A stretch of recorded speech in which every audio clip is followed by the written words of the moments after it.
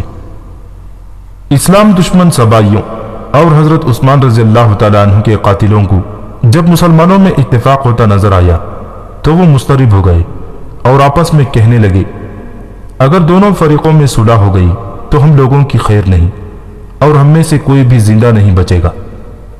اس لیے بہتر یہی ہے کہ سب مل کر حضرت علی کو بھی قتل کر دیں۔ دونوں فریقوں کو غور و فکر کا موقع نہ دو اور باقاعدہ مصالحت ہونے سے پہلے پہلے دونوں فوجوں کو باہم لڑا دو۔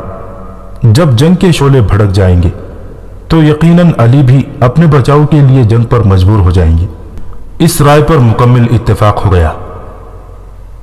تبری میں ہے کہ حضرت علی رضی اللہ تعالیٰ عنہ اور حضرت عائشہ صدیقہ رضی اللہ تعالیٰ عنہ کے درمیان مختلف معاملات پر بحث و مباحثہ ہونے کے بعد اتفاقی طور پر یہ طے پایا کہ امت کی بہتری صلح میں ہے، لہٰذا دونوں لشکر مطمئن اور مسرور ہو کر چلے گئے۔ رات دونوں لشکر سکون سے سو گئے۔ یہودی ابن سبا کے اعلی کار سبائیوں کے لیے یہ صلح بڑی تکلیف دہ تھی۔ انہوں نے سوچا اگر یہ رات خیر و عافیت سے گزر گئی تو دن ہوتے ہی فوجیں اپنے گھروں کو چلی جائیں گی اور یہ موقع ضائع ہو جائے گا، لہذا صبح ہونے سے پہلے پہلے اندھیرے میں دونوں فوجوں کو باہم لڑا دیا جائے۔ چنانچہ سبائی راتوں رات دونوں فوجوں میں پھیل گئے اور سوتے ہوئے مسلمانوں پر حملہ کر دیا۔ اس غیر متوقع حملے سے دونوں لشکر گھبرا گئے۔ حضرت علی رضی اللہ تعالیٰ عنہ صدا لگاتے، اے لوگوں رک جاؤ۔ حضرت عائشہ صدیقہ رضی اللہ تعالیٰ عنہ بھی ان پر سوار ہو گئیں اور لوگوں کو جنگ سے منع کرنے کے لیے پہنچ گئیں، لیکن اندھیرے میں کان پڑی آواز سنائی نہ دیتی۔ اصل حقیقت کا کسی کو علم نہیں، ہر فریق نے یہی گمان کیا، دوسرے فریق نے معاہدے کی خلاف ورزی کی ہے، لہذا صبح ہوتے ہوتے دونوں فریقوں میں خون ریز جنگ ہو گئی جو جنگ جمل کے نام سے مشہور ہے۔ صحابی رسول حضرت زبیر اور طلحہ رضی اللہ تعالیٰ عنہ مجمعین حضرت عائشہ صدیقہ رضی اللہ تعالیٰ عنہ کی حمایت میں تھے۔ دوران جنگ جب حضرت علی رضی اللہ تعالیٰ عنہ کی نظر حضرت زبیر پر پڑی تو آپ نے کہا، اے زبیر، تم کو یاد ہے کہ حضور اکرم صلی اللہ علیہ وسلم نے ایک دن تم سے پوچھا تھا کہ تم علی کو دوست رکھتے ہو؟ تم نے جواب دیا تھا، ہاں یا رسول اللہ صلی اللہ علیہ وسلم۔ پھر حضور صلی اللہ علیہ وسلم نے ارشاد فرمایا تھا کہ ایک دن تم ان سے لاحق لڑو گے۔ حضرت زبیر رضی اللہ تعالیٰ عنہ نے کہا، ہاں یاد آ گیا۔ رسول اللہ صلی اللہ علیہ وسلم کا ارشاد جیسے ہی حضرت زبیر رضی اللہ تعالیٰ عنہ کو یاد آیا، آپ فوراً جنگ سے علیحدہ ہو گئے اور واپس لوٹ گئے۔ جب آپ واپس جا رہے تھے، ایک اسلام دشمن سبا آپ کے ساتھ ہو لیا۔ راستے میں نماز کا وقت آیا، حضرت زبیر رضی اللہ تعالیٰ عنہ نے نماز کی تیاری کی۔ سبائی جو ظاہری اسلام کا لبادہ اڑے ہوئے تھا، اس نے بھی نماز کی تیاری کی اور آپ کی اقتدا میں کھڑا ہو گیا۔ حضرت زبیر رضی اللہ تعالیٰ عنہ جیسے ہی سجدے میں گئے تو اسلام دشمن سبائی نے تلوار سے آپ کا سر قلم کر دیا اور آپ شہید ہو گئے۔ عمرو بن جرموز نامی یہ سبائی آپ کا سر اٹھا کر حضرت علی رضی اللہ تعالیٰ عنہ کی خدمت میں آیا۔ حضرت علی نے حضرت زبیر رضی اللہ تعالیٰ عنہ کا سر دیکھ کر عمرو بن جرموز سے کہا، اے زبیر کے قاتل، تجھے جہنم مبارک ہو۔ جنگ زوروں پر تھی، فریقین ایک دوسرے پر تابڑ توڑ حملے کرتے رہے۔ حضرت عائشہ صدیقہ رضی اللہ تعالیٰ عنہ اونٹ پر بیٹھی اپنے جانبازوں کو حوصلہ افزائی کرتی رہی۔ حضرت علی رضی اللہ تعالیٰ عنہ نے یہ اندازہ لگا لیا جب تک اونٹ اپنی جگہ کھڑا ہے اس وقت تک خون ریزی بند نہ ہوگی، لہٰذا آپ نے اپنی فوج کو حکم دیا کہ حضرت عائشہ صدیقہ رضی اللہ تعالیٰ عنہ کے اونٹ کے پاؤں زخمی کر دیے جائیں۔ چنانچہ ایسا ہی ہوا، اونٹ زخمی ہو کر بیٹھ گیا۔ اونٹ بیٹھتے ہی جنگ کا نقشہ بدل گیا۔ حضرت عائشہ صدیقہ رضی اللہ تعالیٰ عنہ کی فوج کی ہمت ٹوٹ گئی۔ حضرت علی رضی اللہ تعالیٰ عنہ نے اعلان فرمایا کہ بھاگنے والوں کو نہ پکڑا جائے، نہ کسی زخمی کو پامال کیا جائے، اور جو ہتھیار ڈال دے اسے امن فراہم کیا جائے۔ جنگ جمل ختم ہونے پر حضرت علی رضی اللہ تعالیٰ عنہ نے ام المؤمنین حضرت عائشہ صدیقہ رضی اللہ تعالیٰ عنہ کے بھائی محمد بن ابو بکر رضی اللہ تعالیٰ عنہ کو حکم دیا کہ وہ جا کر ام المؤمنین کی خیریت دریافت کریں کہ انہیں کوئی زخم تو نہیں لگا، اور انہیں عزت کے ساتھ خیمے میں پہنچا دیں۔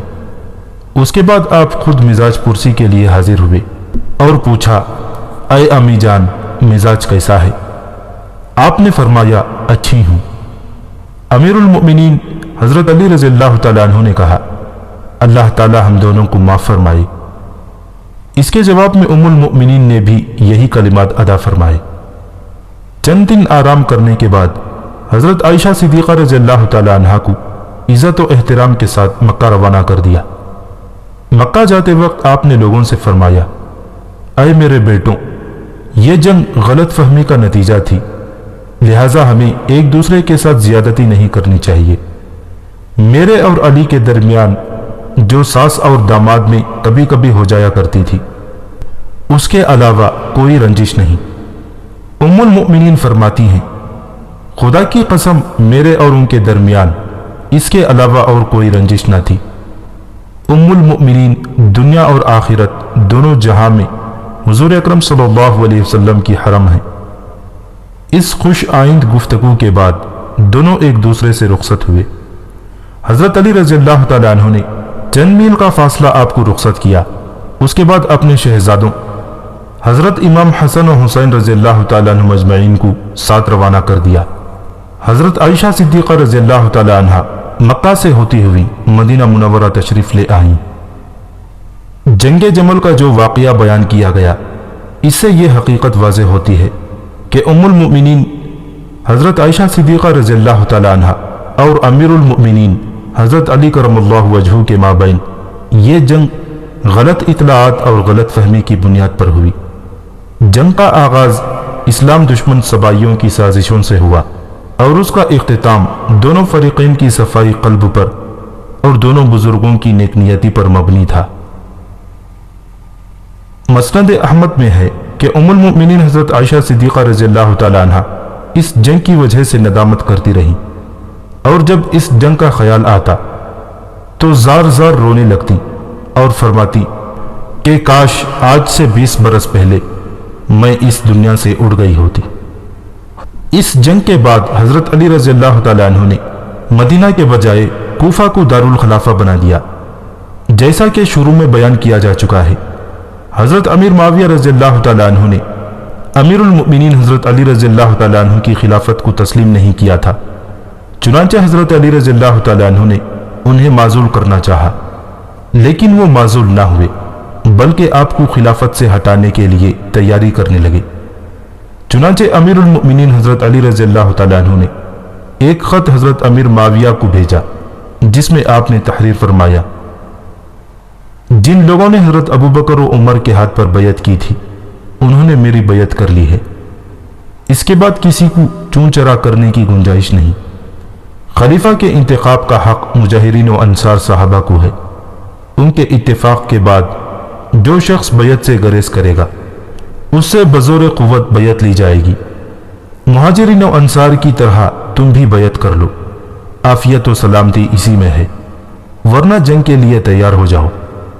قاتلین عثمان کو آڑ مت بناؤ، بیعت کے بعد باقاعدہ مقدمہ پیش کرو، میں انشاءاللہ قرآن و حدیث سے اس کا فیصلہ کروں گا۔ حضرت امیر معاویہ رضی اللہ تعالیٰ عنہ کو جب یہ پیغام ملا تو آپ نے حضرت عمرو بن عاص رضی اللہ تعالیٰ عنہ سے مشورہ کیا اور اس خط کا جواب لکھ کر بھیج دیا۔ آپ نے جواب دیا، خلیفہ عثمان رضی اللہ تعالیٰ عنہ تمہارے یہاں تمہاری موجودگی میں شہید کر دیے گئے، تم ان کے گھر کا شور سنتے رہے اور اپنے قول و عمل سے نہ روکا۔ میں قسم کھا کر کہتا ہوں، اگر تم سچائی اور اخلاص سے ان کی مدافعت کرتے تو ہم میں کوئی تمہاری مخالفت نہ کرتا۔ دوسرا الزام تم پر یہ ہے کہ تم نے قاتلین عثمان کو پناہ دی، جو اس وقت بھی تمہارے قوت بازو اور مشیر کار ہیں۔ اگر تم قاتلین عثمان کو قصاص کے لیے ہمارے حوالے کر دو تو ہم تمہاری بیعت کے لیے تیار ہیں، اگر ایسا نہیں تو ہمارے پاس تمہارے لیے جواب صرف تلوار ہے۔ خدا کی قسم ہم بحر و بر سے بھی عثمان کے قاتلوں کو تلاش کر کے قتل کریں گے یا خود اپنی جان قربان کر دیں گے۔ حضرت علی رضی اللہ تعالیٰ عنہ نے حضرت امیر معاویہ رضی اللہ تعالیٰ عنہ کے خط کا یہ جواب دیا کہ عثمان کے قتل سے میرا کوئی تعلق نہیں، میں نے کسی کو ان کے خلاف نہیں بھڑکایا، البتہ جب ہنگامہ زیادہ ہوا تو میں خانہ نشین ہو گیا۔ قاتلین عثمان کے مطالبے کو تم اپنے حصول مقصد کا ذریعہ بنانا چاہتے ہو، اگر تم اس فتنہ انگیزی اور بے راہ روی سے باز نہ آئے تو جو سلوک باغیوں کے ساتھ کیا جاتا ہے وہی تمہارے ساتھ کیا جائے گا۔ اس تشویشناک حالات کے بعد جب باہمی اتفاق کی کوئی صورت نہ بنی تو امیر المؤمنین حضرت علی رضی اللہ تعالیٰ عنہ کوفہ سے اپنی فوج لے کر بڑھے اور حضرت امیر معاویہ رضی اللہ تعالیٰ عنہ شام سے اپنی فوج لے کر بڑھے۔ دونوں مسلمان فوجوں کا صفین کے مقام پر کئی روز تک خون ریز معرکہ ہوا۔ یہ جنگ صفین کے نام سے مشہور ہوئی۔ فریقین پوری قوت کے ساتھ ایک دوسرے پر حملہ کرتے رہے۔ اس جنگ میں تقریباً 45,000 شامی اور تقریباً 25,000 عراقی باہم کام آئے۔ ہزاروں عورتیں بیوہ ہوئیں اور لاکھوں بچے یتیم ہو گئے۔ آخرکار یہ جنگ ایک معاہدے پر ختم ہوئی۔ دونوں فوجیں اپنے اپنے مقام کو پلٹ گئیں۔ حضرت امیر معاویہ رضی اللہ تعالیٰ عنہ کے قبضے میں مصر اور شام تھے۔ اس کے بعد سارا عرب و عجم حضرت علی رضی اللہ تعالیٰ عنہ کے زیر اثر تھا۔ حضرت علی رضی اللہ تعالیٰ عنہ اور حضرت امیر معاویہ رضی اللہ تعالیٰ عنہ نے ایک معاہدے کے تحت صلح کر لی۔ صلح کی روح سے حجاز و عراق اور مشرق کا پورا حصہ حضرت علی رضی اللہ تعالیٰ عنہ کے حصے میں آیا اور شام اور مصر و مغرب کا حصہ حضرت امیر معاویہ رضی اللہ تعالیٰ عنہ کے قبضے میں رہا۔ خلافت اصحاب ثلاثہ کے زمانے میں فتوحات اسلامیہ کا جو سنہری باب رقم ہو رہا تھا، بدنصیبی سے سیدنا حضرت علی کرم اللہ وجہہ کے زمانے خلافت میں مسلمانوں کی باہمی اختلافات کی وجہ سے تعطل کا شکار ہونے لگا۔ آپ کا دور خلافت ابتدا ہی سے خانہ جنگی اور باہمی جھگڑوں میں گزرا۔ آپ کو صحیح معنوں میں ایک دن بھی ملک کے نظام کو بہتر بنانے اور بیرونی فتوحات کی طرف توجہ کرنے کی فرصت نہ ملی۔ بدنصیبی سے اہل اسلام کی تمام تر توانائیاں آپس میں ایک دوسرے کے خلاف صرف ہونے لگیں۔ امیر المؤمنین حضرت علی رضی اللہ تعالیٰ عنہ اور حضرت امیر معاویہ رضی اللہ تعالیٰ عنہ کے درمیان ہونے والے معاہدے کے بعد جب حضرت علی رضی اللہ تعالیٰ عنہ کوفہ تشریف لائے تو ایک جماعت جو خارجی کہلاتی تھی آپ کے خلاف ہو گئی اور آپ کی فوج سے الگ ہو کر آپ کی خلافت کا انکار کر دیا اور لا حکم الا اللہ، یعنی اللہ تعالیٰ کے سوا کوئی حکم نہیں، فیصلہ کرنے والا صرف اللہ ہے کا نعرہ لگاتے ہوئے آپ کی جماعت سے خارج ہو گئے۔ ان خارجیوں نے امیر المؤمنین کی شان اقدس میں کھل کر گستاخیاں کی۔ امیر المؤمنین حضرت علی کرم اللہ وجہہ نے ان لوگوں کو سمجھایا، بہت سے خوش نصیب توبہ کر کے دوبارہ حضرت علی رضی اللہ تعالیٰ عنہ کے لشکر میں آ گئے، مگر بعض بدبخت سیاہ باطن اپنے گستاخانہ نظریات پر ڈٹے رہے۔ جو یہودی ابن سبا کے مذموم مقاصد کو آگے بڑھا کر اسلام کو نقصان پہنچانا چاہتے تھے۔ امیر المؤمنین سیدنا حضرت علی کرم اللہ وجہہ کا نہروان کے مقام پر ان خارجیوں سے زبردست مقابلہ ہوا۔ اللہ تعالیٰ نے آپ کو کامیابی دی اور چند خارجیوں کے سوا باقی تمام آپ کی فوج کے ہاتھوں ہلاک ہوئے۔ ان زندہ بچ جانے والوں میں عبد الرحمن بن ملجم، برق بن عبداللہ اور عمرو بن بقیر خارجیوں کے نام قابل ذکر ہیں۔ یہ تینوں بدبخت مکہ مکرمہ میں بیٹھ کر اہل اسلام کے خلاف سازشیں کرنے لگے اور اس بات پر افسوس کرنے لگے کہ کاش ہم اپنی جانوں پر کھیل کر علی، معاویہ اور عمرو بن عاص کو قتل کر دیتے تو کتنا اچھا ہوتا۔ پھر انہوں نے ایک منصوبہ بنایا۔ ابن ملجم جو مصر کا رہنے والا تھا کہنے لگا کہ علی کو میں قتل کروں گا۔ برق بن عبداللہ بولا معاویہ کو میں قتل کروں گا۔ عمرو بن بقیر بولا عمرو بن عاص کو میں قتل کروں گا۔ اس کے بعد تینوں نے بیٹھ کر وعدہ کیا کہ یہ واردات ایک ہی وقت میں 17 رمضان کو نماز فجر کے وقت کی جائے گی۔ اس مذموم سازش کے بعد تینوں اپنی اپنی کوششوں میں مصروف ہو گئے۔ ابن ملجم حضرت علی کرم اللہ وجہہ کو شہید کرنے کی نیت سے کوفہ آیا۔ برق بن عبداللہ حضرت امیر معاویہ رضی اللہ تعالیٰ عنہ کو شہید کرنے کے لیے شام روانہ ہوا۔ عمرو بن بقیر حضرت عمرو بن عاص رضی اللہ تعالیٰ عنہ کو شہید کرنے کے لیے اپنی منزل پر روانہ ہوا۔ ابن ملجم نے ایک اور خارجی ساتھی کو اپنے ساتھ شامل کر لیا اور پروگرام کے مطابق 17 رمضان المبارک کو ابن ملجم اپنے ساتھی کی ہمراہ راتوں رات کوفہ میں داخل ہوا اور مسجد میں چھپ کر بیٹھ گیا۔ فجر کی اذانیں شروع ہوئیں۔ امیر المؤمنین حضرت علی کرم اللہ وجہہ نماز فجر کی ادائیگی کے لیے مسجد میں تشریف لائے۔ جیسے ہی آپ مسجد میں داخل ہوئے، گھات لگا کر بیٹھے ہوئے خارجی ابن ملجم اور اس کے ساتھی نے آگے بڑھ کر پوری قوت کے ساتھ آپ کی نورانی پیشانی پر وار کیا۔ اور چلا کر کہنے لگا لا حکم الا اللہ، حکم صرف اللہ کا ہے۔ تلوار کا زخم اس قدر شدید تھا کہ آپ انتہائی زخمی ہو گئے۔ ابن ملجم کا ساتھی بھاگ گیا مگر ابن ملجم پکڑا گیا۔ حضرت علی کرم اللہ وجہہ نے اپنے بڑے بیٹے حضرت امام حسن رضی اللہ تعالیٰ عنہ سے فرمایا اگر اس زخم سے میں مر جاؤں تو تم بھی اسی تلوار سے اسی طرح وار کر کے اسے مار دینا۔ آخر کار امیر المؤمنین حضرت علی رضی اللہ تعالیٰ عنہ 21 رمضان کو اس زخم کی وجہ سے شہید ہو گئے۔ آپ کی زبان اقدس پر جو آخری کلام جاری ہوا لا الہ الا اللہ محمد الرسول اللہ صلی اللہ علیہ وسلم تھا۔ امیر المؤمنین حضرت علی کرم اللہ وجہہ کی خلافت کی مدت 4 سال 8 ماہ اور 9 دن تھی۔ آپ کا مزار اقدس کے بارے میں مشہور روایت ہے کہ وہ نجف اشرف عراق میں ہے۔ حضرت علی کرم اللہ وجہہ کی شہادت کے بعد خارجی ابن ملجم کو حضرت امام حسن رضی اللہ تعالیٰ عنہ کے سامنے حاضر کیا گیا تو آپ نے اس سے کہا کہ اب تو دوزخ کی سیر کر۔ یہ کہہ کر آپ نے تلوار اٹھائی اور ایک ہی وار میں اس کو قتل کر دیا۔ برق بن عبداللہ نے حضرت امیر معاویہ رضی اللہ تعالیٰ عنہ کو شہید کرنے کا عہد کیا تھا، چنانچہ وہ طے شدہ پروگرام کے مطابق 17 رمضان کو عین نماز فجر کے موقع پر حضرت امیر معاویہ رضی اللہ تعالیٰ عنہ پر حملہ آور ہوا۔ حضرت امیر معاویہ رضی اللہ تعالیٰ عنہ کو معمولی سا زخم آیا، آپ نے فوراً اسے گرفت میں لے لیا۔ برق بن عبداللہ نے کہا اے امیر معاویہ، میں تمہیں ایک خوشخبری سناتا ہوں مگر مجھے رہائی دے دینا۔ خوشخبری یہ ہے کہ آج ہی نماز فجر کے موقع پر میرے ایک ساتھی نے حضرت علی کو قتل کر دیا ہے۔ حضرت امیر معاویہ رضی اللہ تعالیٰ عنہ نے تعجب سے پوچھا یہ کیسے ہوا؟ برق بن عبداللہ نے اپنے ناپاک منصوبے سے حضرت امیر معاویہ رضی اللہ تعالیٰ عنہ کو آگاہ کیا اور حضرت امیر معاویہ رضی اللہ تعالیٰ عنہ کو یہ سن کر افسوس ہوا اور آپ نے ابن ملجم کے اس ساتھی کو قتل کر دینے کا حکم دیا۔ اس طرح برق بن عبداللہ کو قتل کر دیا گیا۔ اسی رات عمرو بن بکیر صحابی رسول حضرت عمرو بن عاص رضی اللہ تعالیٰ عنہ کو شہید کرنے کی نیت سے چھپ کر بیٹھا تھا۔ اتفاق سے اس رات حضرت عمرو بن عاص رضی اللہ تعالیٰ عنہ کی طبیعت ناساز تھی، لہٰذا آپ اس رات نماز پڑھانے مسجد میں نہیں آئے بلکہ اپنے ایک فوجی افسر کو نماز پڑھانے مسجد روانہ کر دیا۔ خارجی عمرو بن بکیر نے اسے عمرو بن عاص رضی اللہ تعالیٰ عنہ سمجھ کر قتل کر دیا۔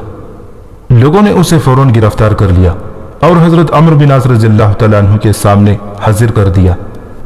عمرو بن عاص رضی اللہ تعالیٰ عنہ کو زندہ دیکھ کر خارجی عمرو بن بکیر کہنے لگا کہ اے عمرو بن عاص، میں نے تمہارے شعبے میں اسے قتل کر دیا۔ عمرو بن عاص رضی اللہ تعالیٰ عنہ نے خارجی عمرو بن بکیر کو قتل کروا دیا۔ اس طرح یہ تینوں ملعون اپنے ٹھکانے پر پہنچ گئے۔